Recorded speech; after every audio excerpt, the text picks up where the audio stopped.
अस्सलाम वालेकुम फ्रेंड्स, मैं हूं इम्तियाज़ हुसैन और आप देख रहे हैं crafty creators YouTube channel. Friends, मैं आज की ये वीडियो अपने उन व्यूवर्स के लिए लेके आया हूं जो एसक्री बैंक के अंदर अपना अकाउंट रखते हैं या अपने एसक्री बैंक के अंदर अपना अकाउंट खोलने वाले हैं। तो इस वीडियो के अंदर मैं उनको ATM कार्ड की एक्टिवेशन का फुल मेथड बताऊँगा कि आप अपने एसक्री बैंक का ATM कार्ड कैसे एक्टिवेट करा सकते हैं।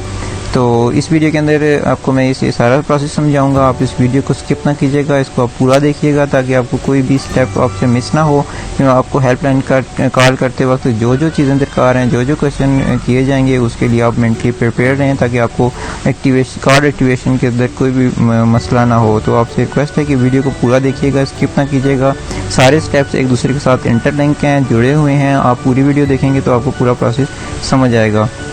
इस वीडियो के अंदर मैं आपको ATM एक्टिवेशन का मेथड बताऊंगा और नेक्स्ट वीडियो के अंदर मैं आपके लिए ला रहा हूं कि आप एसक्री बैंक की इंटरनेट बैंकिंग कैसे यूज़ कर सकते हैं। इंटरनेट बैंकिंग के थ्रू आप अपने मोबाइल के ऊपर अपना एसक्री बैंक का बैलेंस मालूम कर सकते हैं, अपने बिजली गैस के बिल घर बैठे पे कर सकते हैं, अपना ईजी लोड कर सकते हैं, अपना जो है किसी को अपने पैसे रकम ट्रांसफ़र करनी है यहाँ पे पाकिस्तान के किसी भी कोने पे या मुल्क से बाहर भी, तो आप घर बैठे जो काम आप बैंक जाके करते हैं वो आप घर बैठे कर सकते हैं। नेक्स्ट वीडियो के अंदर मैं आपको इंटरनेट बैंकिंग के ऊपर रजिस्ट्रेशन का फुल मेथड बताऊँगा। आपसे गुजारिश है कि आप वो वाली वीडियो भी ज़रूर देखिएगा ताकि आपको इंटरनेट बैंकिंग के हवाले से भी जितने भी कन्फ्यूजन हैं वो दूर हो जाएं। तो वीडियो में आगे बढ़ते हैं। वीडियो में आगे बढ़ने से पहले मेरी आपसे रिक्वेस्ट है कि अगर आपने अभी तक हमारा चैनल सब्सक्राइब नहीं किया है तो आप इसे सब्सक्राइब कर लीजिए और बेल आइकन पर क्लिक कर लीजिए ताकि हमारी मज़ीद आने वाली वीडियोज़ आपको बर वक्त मिलती रहें।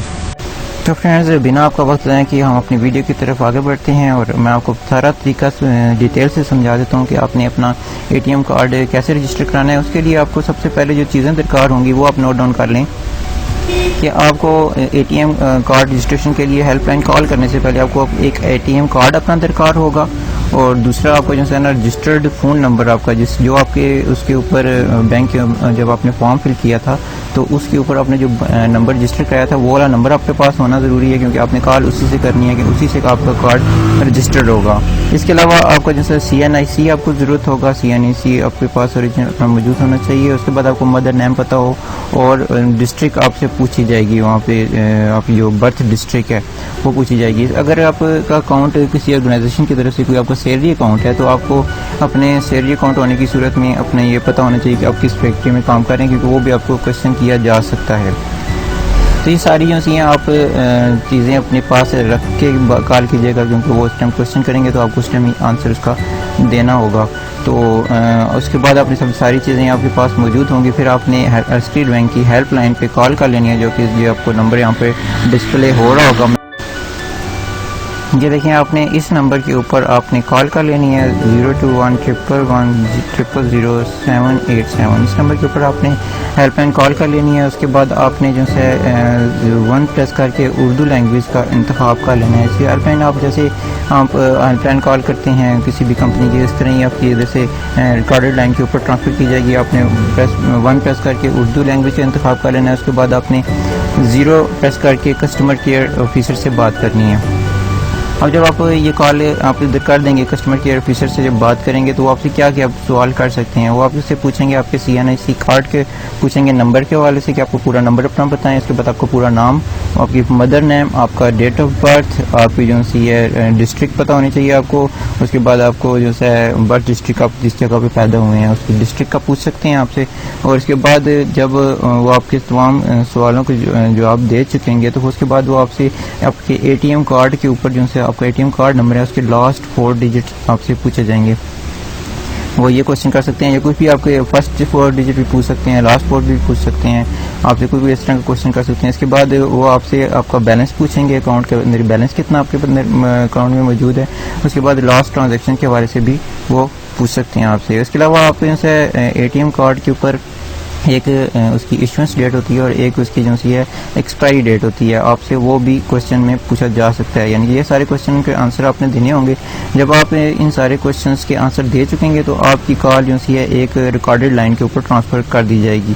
इस रिकॉर्डेड हेल्पलाइन के अंदर आपसे आपका 4 डिजिट का पिन पूछा जाएगा कि आपने अपना एक 4 डिजिट का पिन जनरेट करें अपने एटीएम कार्ड को यूज़ करने के लिए। आप एटीएम कार्ड जब भी आप एटीएम मशीन के अंदर यूज़ करेंगे तो कोई भी ट्रांजैक्शन करने से पहले आपको पिन कार्ड इंटर करना होगा। उसी पिन के थ्रू आपकी तमाम तर ट्रांजैक्शंस होंगी। तो इधर आपने एहतियात से अपना 4 डिजिट का पिन इंटर करना है, जो कि आपने पहले से सोच के रखना है कि आप कौन से 4 डिजिट का पिन इंटर करना चाहते हैं, जो कि आप भूलें नहीं। वो वाला पिन आपने यहाँ पे 2 दफ़ा इंटर करना होगा। एक दफ़ा आप इंटर करेंगे, वो दोबारा कंफर्म करने का बोलेंगे, आपने वही वाला कोड दोबारा यहाँ पे एहतियात से इंटर कर देना है, अपने फ़ोन के ऊपर डायल करना है सिर्फ, तो वो आपका पिन जनरेट हो जाएगा। जब वो आपको एंड में बोलें कि आपका पिन जनरेट हो चुका है, तो उसके बाद आपका ये कार्ड जो है बिल्कुल एक्टिव हो चुका है। अब आप इसको यूज़ कर सकते हैं, ये बिल्कुल इस्तेमाल के लिए रेडी है। यहाँ पे मैं अपने उन व्यूवर्स के लिए कुछ एक क्लैरिफिकेशन देता चलूँ, जो उनसे ये समझते हैं कि अस्करी बैंक का एटीएम कार्ड जब भी यूज़ करेंगे तो क्या उधर हमें दोबारा से नया पिन जनरेट करना होगा। जी ऐसा बिल्कुल भी नहीं है। मैं इसका जवाब है नो, क्योंकि एटीएम कार्ड मशीन के अंदर एक उन्होंने सिस्टम है ऐसा लगाया हुआ है कि हर 15 दिन के बाद वो मशीन आपसे ये पूछती है कि आप अपना पिन चेंज करना चाहते हैं। अगर आप सिक्योरिटी रीजंस के थ्रू अगर आप चेंज करना चाहें, यानी कि अगर आप किसी को पता है आपका पिन, तो आपको कुछ अर्से बाद चेंज कर लेना चाहिए। तो अगर आप भूल जाते हैं और आप उस पिन को सेम ही रखना चाहते हैं, यानी कि आप चेंज नहीं करना चाहते, तो आप इसको दोबारा से अपना पुराने वाला एटीएम पिन जो है वो आप इंटर कर दें, तो आपको दोबारा नया पिन लगाने की ज़रूरत नहीं होगी। उम्मीद है दोस्तों आपको एटीएम एक्टिवेशन का तमाम तर प्रोसेस समझ आ गया होगा। उम्मीद है फ्रेंड्स हमारी आज की ये वीडियो आपको पसंद आई होगी। वीडियो को पसंद आने की सूरत में आप इसे लाइक कीजिएगा, शेयर कीजिएगा और हमारे चैनल को सब्सक्राइब करना हरगिज़ ना भूलिएगा, ताकि आपको हमारी आने वाली नई वीडियोज़ बर वक्त मिलती रहें। इसके साथ ही आपसे इजाज़त चाहता हूँ। अल्लाह हाफिज़।